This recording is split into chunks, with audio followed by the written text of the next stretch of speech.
बोलना है वो क्या है।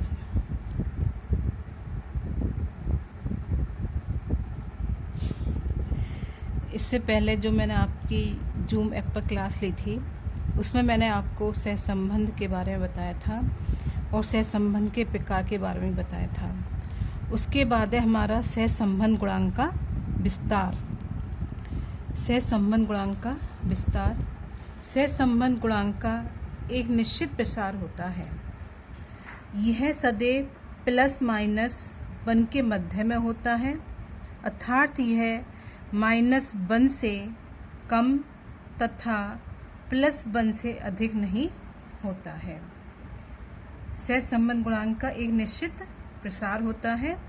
यह सदैव ± के मध्य में होता है, अर्थात यह -1 से कम तथा +1 से अधिक नहीं होता है।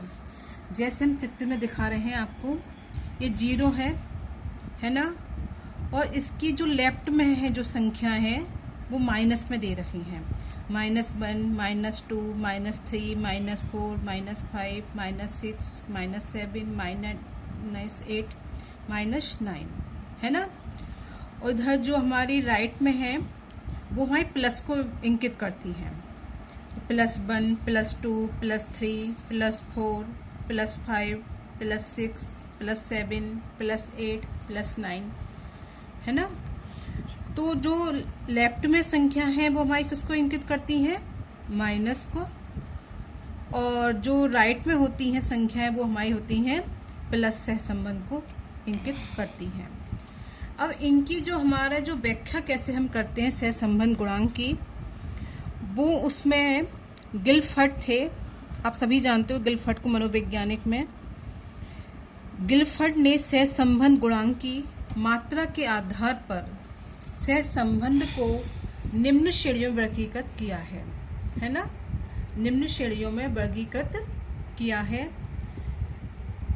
ये गुणांक जो कोफिशिएंट बोलते हैं, सहसंबंध रिलेशनशिप, इनके बीच में जो संबंध जो होता है उसके आधार पर है ये टेबल। अगर आपका जो सहसंबंध है ना, गुणांक जो आंसर आ रहा है आपका 0.00 से ± है ना 0.20 तक है, मतलब 0.00 से ± 0.20 तक है, तो हमारा जो रिलेशनशिप है वो लेश मात्र का होता है, नेग्लिजिबल होता है वो। ठीक है, ±0.21 से है ±0.40 तक।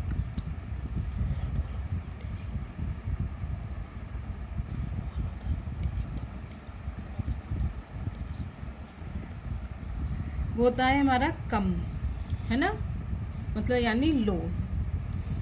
±0.41 से ±60 तक वो होता है हमारा सामान्य या मॉडरेट। ±0.61 से ±0.80 तक है, वो होता है हमारा हाई यानी अधिक है। 0.81 से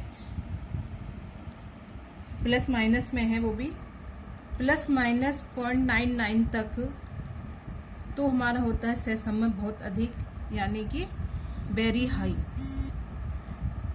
±0.10 से ±0.100 तक है तो होता है पूर्ण सहसंबंध यानी परफेक्ट कोरिलेशन। इसके आधार पर अपने आंसर में आप बता सकते हैं कि आपका जो सहसंबंध है, जो आपका आंसर आया है उसमें सहसंबंध कितना दर्शाता है वो आंसर आपका। तो इन टेबल के आधार पर आप सहसंबंध बता सकते हैं किसी भी दो चीज में, किन्हीं दो चरों में कि सहसंबंध हमारा किस रिलेशनशिप को दर्शा रहा है। ठीक है, अब आती है हमारी सहसंबंध गुणांक की विधियां। जो हम न्यूमेरिकल आता है उसमें हम कौन कौन सी विधियां दी गई हैं तो उसके बारे में हम चर्चा करेंगे। सहसंबंध गुणांक की गणना विधि। सांख्यिकी में सहसंबंध ज्ञात करने की अनेक विधियां हैं, लेकिन दो विधियां अधिक प्रचलित हैं। विधियां क्या हैं? अनेक विधियां हैं, लेकिन दो विधियों जो है हमारी अधिक प्रचलित हैं। नंबर 1 है स्पीयरमैन्स रैंक डिफरेंस मेथड, यानी स्पीयरमैन का कोटि अंतर विधि जो होती है, स्पीयरमैन्स रैंक डिफरेंस मेथड। सेकंड है हमारी Pearson rank difference method. First है हमारी स्पीयरमैन्स के अनुसार है रैंक डिफरेंस मेथड, सेकंड है पियर्सन रैंक डिफरेंस मेथड। शिक्षा के क्षेत्र में इन दो विधियों का अधिक प्रयोग किया जाता है। शिक्षा के क्षेत्र में इन दो विधियों का अधिक प्रयोग किया जाता है।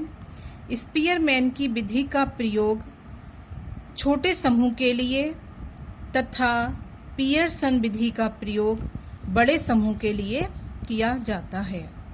शोध कार्यों में पियर्सन विधि का उपयोग अधिक होता है, जबकि शिक्षण के लिए स्पीयरमैन विधि अधिक उपयोगी होती है। मतलब शोध कार्यों में तो पियर्सन विधि का अधिक उपयोग होता है, लेकिन टीचिंग के लिए स्पीयरमैन विधि, शिक्षण के लिए स्पीयरमैन विधि अधिक उपयोगी होती है।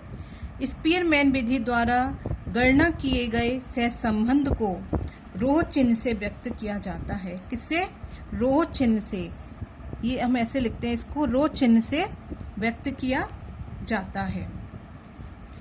अब हमारी जो है कोरिलेशन कोफिशिएंट जो है सहसंबंध गुणांक की स्पीयरमैन की कोटि अंतर विधि है ना, ये ज़्यादा इम्पोर्टेंट है। और इस पर जो क्वेश्चन जो है लॉन्ग क्वेश्चन आता है, वो मैं पहले ही बताया था आपको, वो आपके 12 मार्क्स का आता है और बहुत इजी है करने में ये। तो स्पीयरमैन की कोटि अंतर विधि, इस रीति का प्रतिपादन 1904 में ब्रिटिश मनोवैज्ञानिक चार्ल्स एडवर्ड स्पीयरमैन ने किया था। किसने किया था? 1904 में ब्रिटिश मनोवैज्ञानिक चार्ल्स एडवर्ड स्पीयरमैन ने किया था। यह रीति श्रेणी के पदों की अनुस्थिति कोटि क्रम पर आधारित है। मतलब इसमें जो दो श्रेणी दी जाती हैं, उनको हम रैंक पर आधारित करके हम उनको न्यूमेरिकल को निकालते हैं। तो यह रीति श्रेणी के पदों की अनुस्थिति कोटि क्रम यानी रैंक पर आधारित है।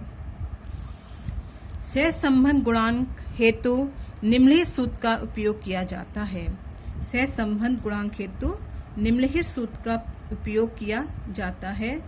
रो बराबर 1 - 6 sigma d square upon n square -1, ये हमारा ब्रैकेट में है। तो रो बराबर या rho equal 1 - 6 sigma d square upon n square -1। यहाँ पर रो जो है वो सहसंबंध गुणांक है और सिग्मा डी स्क्वायर जो है हमारा अनुस्थितियों के परस्पर अंतरों के वर्गों का योग। जो रैंक निकलेंगी ना हमारी, तो रैंक जो डिफरेंस होता है उसका स्क्वायर जो होता है अनुस्थितियों के परस्पर अंतरों के वर्गों का योग। और n हमारा होता है सदस्यों की संख्या, मतलब उसमें कितने चर हमारे दिए गए हैं। तो n बराबर सदस्यों की संख्या। यह सहसंबंध गुणांक की गणना विधि है। आशा है कि आपको ये समझ में आ गया होगा, है ना? ठीक है, इसी के साथ ओके। बाकी नेक्स्ट वीडियो में आपको हम बताएंगे कि कोरिलेशन न्यूमेरिकल कैसे निकाले जाते हैं। Okay, thank you.